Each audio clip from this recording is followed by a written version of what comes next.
Mungkin saya akan coba sharing tentang investasi, instrumen investasi ya teman-teman ya. Instrumen investasi pasar modal ya. Seperti yang saya sampaikan tadi, materi pembelajaran selama beberapa menit ke depan ini kita akan coba cari tahu tentang 3 poin ini ya. Instrumen, berarti instrumen ini bisa dibilang melalui alat ya. Alat, instrumen ini bisa dibilang alat. Sama seperti uang. Uang itu alat, alat tukar. Jadi kalau misal uang itu dipakai di hutan, dia nggak bisa dipakai untuk alat tukar, ya. Tapi kalau uang itu dipakai di pasar, di kota, ataupun di daerah-daerah yang memang ada interaksi perdagangannya, uang itu memiliki nilai. Ya, sama halnya seperti instrumen investasi, ya, baik itu saham, obligasi, derivatif. Kalau misal saya mau investasi saham punyanya Indofood, ya, ternyata di negara tertentu saham Indofood itu tidak memiliki nilai, ya, itu juga pasti akan berlaku. Makanya teman-teman banyak juga eh, apa sekuritas-sekuritas menawarkan saham bukan punyanya orang Indonesia, tapi dari negara-negara maju sana, entah itu Apple, Microsoft atau apapun, ya berarti itu juga memberikan value ya terhadap perusahaan tersebut, terhadap nilai dari saham tersebut. Ya, di sini saya coba sharingkan hal yang paling mendasar tentang saham, obligasi, dan derivatif tersebut. Ya, oke. eh, dari penjelasan saya di awal tadi, mungkin ada teman-teman yang mau disampaikan sebelum saya masuk ke topik ini secara dalam. Teman-teman mungkin mau sharing, monggo silakan. Oke, saya coba lanjut ya. Instrumen pasar modal ya, di mana sekuritas atau securities atau yang biasa disebut dengan efek atau surat berharga itu merupakan aset finansial, aset non fisik berbeda seperti tanah, properti, atau mungkin kendaraan, gedung. Ya, ini non fisik. Jadi bisa dibilang berdasarkan surat ya kepemilikan atau klaim kepemilikan suatu aset tertentu.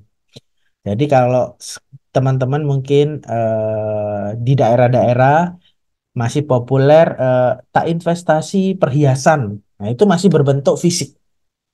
Tak investasi emas. Emas tapi nggak berbentuk fisik. Logam mulia. Ya, logam mulia tapi secara digital. Surat kepemilikannya atau klaim kepemilikannya itu digital.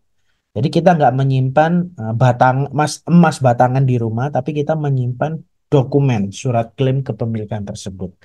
Nah, siapa yang menjamin bahwasanya dokumen tersebut itu layak diperjualbelikan atau dipindah tangankan? Nah, itu adalah perusahaan sekuritas, ya.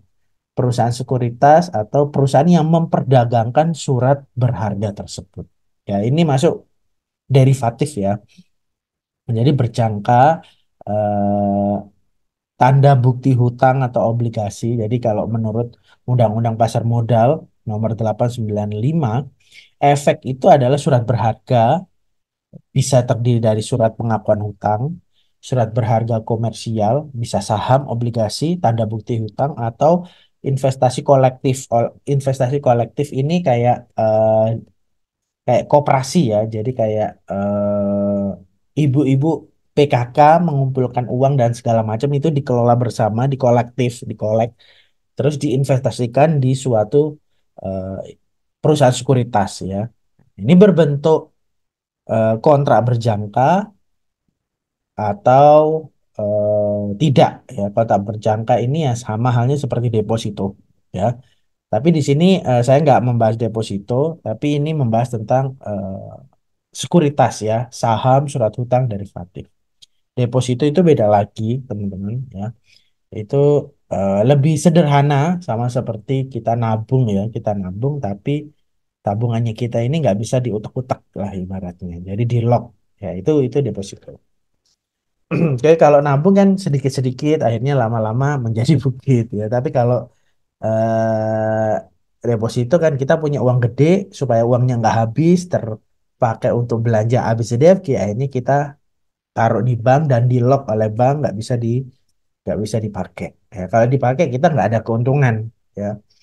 Nah, tapi kalau jangka waktu tertentu 3 bulan, 6 bulan, ya itu ada benefit yang kita terima, yaitu berbentuk bunga deposito. Ya, oke. Nah, sekuritas sendiri itu dibedakan menjadi dua, teman-teman ya, jangka pendek dan jangka panjang. Ya. Kalau jangka pendek ini bisa berbentuk pasar uang, ya. Pasar uang itu bisa valuta asing, ya, deposito itu pasar uang, terus kurs tukar dolar ya atau mata uang, ya itu valuta asing sih sebenarnya. Atau forex ya, itu masuk kategori pasar uang ya. Itu jangka pendek ya. Cryptocurrency itu masuk kategori pasar uang ya, mata uang digital. Makanya kan banyak lagi rame itu aset-aset kripto ya dipakai untuk praktek pencucian uang itu juga lagi ramai. Nah, bagaimana sistem kerjanya ya? Sistem kerjanya itu sangat menyeramkan sih menurut saya. Karena sifatnya adalah tidak ada yang bisa mengontrol ya terhadap pasar uang khususnya di cryptocurrency tersebut ya. Nggak ada yang bisa benar-benar mengkontrol ya, namanya pasar bebas ya. Di dalam itu semuanya orang bisa saling memperdagangkan khususnya di industri cryptocurrency ya. Nah, di sini saya nggak membahas tentang pasar uang, tapi saya membahas jangka panjang yaitu pasar modal. Ya, saat ini Januari 2024 saya punya sahamnya Indofood. Ya, saya pakai untuk investasi jangka panjang itu bisa. Ya, saya nggak akan jual, nggak akan tambah. Jadi ya saya biarkan flat. Ya, itu akan naik turun nilainya. Kalau kita mau jual, kita mau beli tambahkan atau tambahkan itu nilainya naik turun. Kalau 1 Januari kita beli 100.000 ya per satu lembar atau satu lot ya. 1 tahun kemudian, nah nilainya itu pasti akan mengalami perbedaan. Ya, tergantung kita. Kita mau menjualnya atau mau melepasnya. Kalau nilainya pada 1 tahun kemudian itu lagi bagus ya, mungkin harganya bisa 120.000. Kalau kita mau menjualnya jadi 120.000 itu enggak masalah ya. Kita mungkin membelikan apa saham yang lain ya atau mungkin dokumen-dokumen lainnya. Enggak selalu tentang saham, tapi mungkin obligasi. Itu enggak masalah ya. Jadi di industri pasar modal ini enggak terikat waktu. Jadi bisa panjang ya. Jadi kalau misal oh saya mau 5 tahun, 10 tahun memiliki sahamnya Indofood misalnya. Itu nggak masalah ya. Semuanya itu bisa bisa diperhatikan berdasarkan apa pergerakan dari harga saham Indofood tersebut ya, baik itu secara dokumentasinya bagaimana, baik itu pergerakan laporan keuangannya atau mungkin barang-barang yang diproduksi oleh Indofood ini masih nangkring di toko misalnya.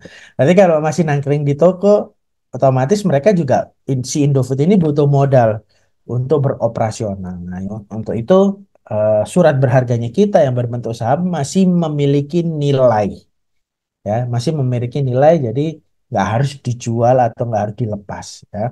Tetap di keep aja sebagai asetnya kita, ya. Oke, itu jangka panjang, ya. Pasar modal. Nah, pasar modal sendiri dibagi ekuitas, obligasi, derivatif, reksadana. Ya, ekuitas ini bisa berbentuk saham biasa, saham preference, bukti right atau waran. Nah, tapi di sini saya lebih banyak membahas saham. Ya, kalau yang sekuritas di pasar obligasi ya hanya obligasi. Obligasi ini yang paling populer obligasinya punyanya Indonesia atau ORI ya. Obligasi Republik Indonesia. Surat hutangnya yang diterbitkan oleh Indonesia dan didistribusikan ke masyarakat. Siapa nih yang mau membeli surat hutang tersebut atau memiliki surat hutang tersebut? Ya, daripada Indonesia melakukan hutang terus-menerus ke negara asing, mending ya hutangnya ke masyarakatnya Indonesia sendiri. Nah, ini kan penting ya, teman-teman ya. Nah, ya untuk apa? Kan kita tahu kalau semisal pemerintah Indonesia menerbitkan obligasi RI ini berhutang ke masyarakat, kembalinya kan ke masyarakat juga, ya. Contoh misal saya nih mau beli surat hutangnya punyanya RI dengan kode 001 misalnya. Ya, ini akan berlaku berapa lama? Nah, ini akan berlaku panjang, bisa tahunan, ya.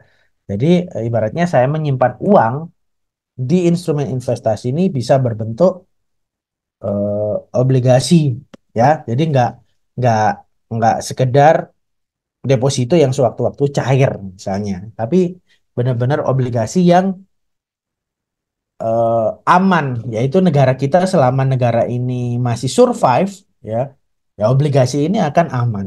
Tapi kalau misal negara seperti negara Bangladesh, nah mereka juga nggak ada pasar modalnya, sudah negaranya udah bingung nih untuk mengelola keuangannya di sana. Jadi mereka pasti akan kolaps. Nah, kita tahu negara Indonesia adalah negara yang kuat. Ketika pemerintah menerbitkan obligasi RI ini ke masyarakat, ya penting kita sebagai bagian dari Indonesia adalah memilikinya, ya. Nah, ini penting, ya, supaya ya itu tadi uangnya kita diputar oleh pemerintah melalui oh, aktivitas-aktivitas yang menunjang eh, pemerintah kita, ya, entah itu infrastruktur atau mungkin fasilitas-fasilitas yang lainnya yang memang penting ditingkatkan khususnya di daerah, ya. Nah, dibanding harus melakukan pinjaman ke Bank Dunia misalnya atau di negara lain. Nah, ini nggak membuat Indonesia jadi siap bersaing di negara-negara lainnya dengan negara-negara lainnya, tapi jadi tergantung, ya, jadi tergantung dengan negara tersebut. Contoh, misal Indonesia melakukan pinjaman dana untuk kegiatan operasional di Indonesia ke mana? Ke Singapura. Jadi Indonesia kan tergantung terus ke Singapura. Tambahi dong, tambahi dong, tambahi dong. Nah, ini tidak mendidik, ya. Dan dengan semakin majunya Indonesia, Indonesia bekerja sama dengan pihak-pihak yang memiliki modal, ya sifatnya adalah supaya saling menguntungkan. Ya, terlepas ada oknum yang mengambil kesempatan itu sudah di luar wewenangnya kita. Ya, tapi secara teori, secara praktik di lapangan, supaya Indonesia nggak tergantung dengan negara lain, ya stop untuk melakukan pinjaman. Ya, mending melakukan pinjaman ke siapa? Ke masyarakat Indonesia melalui surat utang, yaitu di obligasi ini.